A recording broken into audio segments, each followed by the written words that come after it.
Daouda, Vital Kamerhe l'a très bien souligné. On a parfois l'impression qu'en Afrique, ces présidents qui s'accrochent au pouvoir pensent peut-être qu'il n'y a pas de vie après la présidence. Or, c'est faux.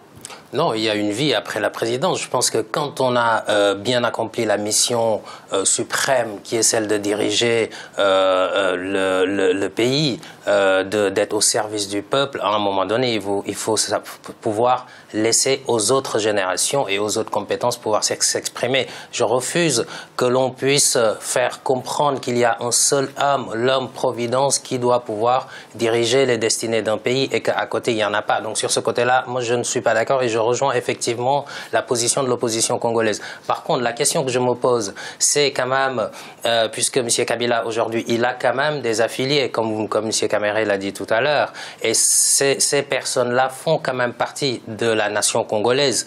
Donc, si on refuse le dialogue et qu'on part aux élections, imaginons que l'opposition remporte l'élection, il y a quand même une question, c'est-à-dire qu'est-ce qu'on fait de toute cette population qui était aujourd'hui derrière Kabila. Est-ce que finalement ce dialogue politique, même s'il n'est pas justifié, ne permettrait pas de pouvoir rallier quelque part, en tout cas de pouvoir faire part à cette frange de la population des ambitions que porte aujourd'hui cette coalition de l'opposition? Monsieur Kamerhe, je vous laisse le droit de répondre. Non, la question elle est bonne, elle est claire. Nulle part dans les termes de référence fixés par le président Kabila pour les dialogues, il est question de parler du sort de ceux qui sont au pouvoir aujourd'hui. Si tel était le cas, ce serait carrément des négociations politiques pour savoir qu'est-ce que nous devenons après. Mais nous voulons dire aussi que les élections présidentielles sont couplées des élections législatives nationales. Et dans un pays comme la République démocratique du Congo, ça a été démontré, même si vous trichez, comme l'a fait le président Kabila en 2011, et vous n'allez pas remporter tous les sièges aux législatives. La preuve est que mon parti a 18 députés et nous avons un groupe parlementaire à l'Assemblée nationale. Il y a d'autres partis de l'opposition tels que l'MLC, l'IDPS et d'autres qui ont des députés au niveau de la Chambre basse et au niveau du Sénat.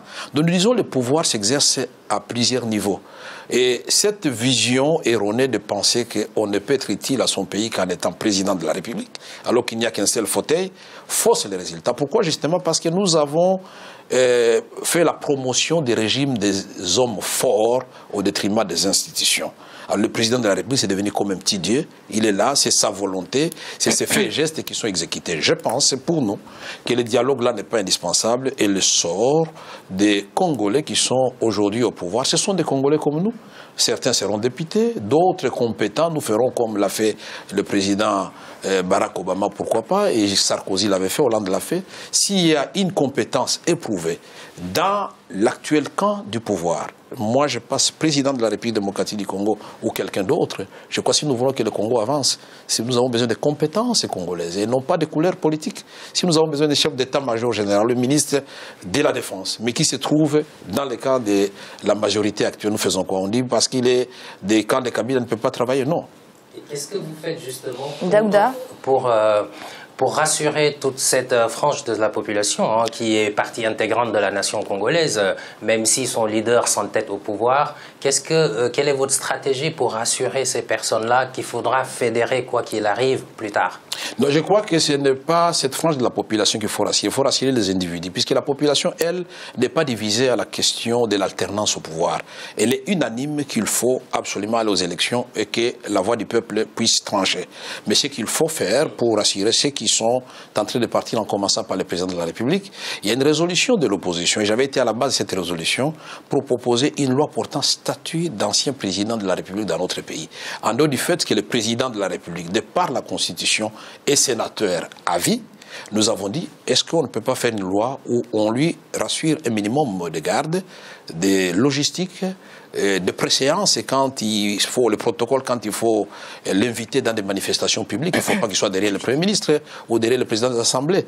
Alors nous disons, pour les autres, nous disons, c'est léger, démocratique, et les compétences vont trancher par la suite. Quand on a gagné, c'est comme ici en France. Quel est le sort de Sarkozy aujourd'hui et des autres qui étaient ministres hier? Ils attendent pour se présenter de nouveau devant le peuple français avec un projet différent de celui de Hollande. Et que le peuple français puisse trancher. Pourquoi l'Afrique doit se comporter autrement? Les idées, rien que les idées. La vision, qu'est-ce que nous faisons? Et le peuple va trancher.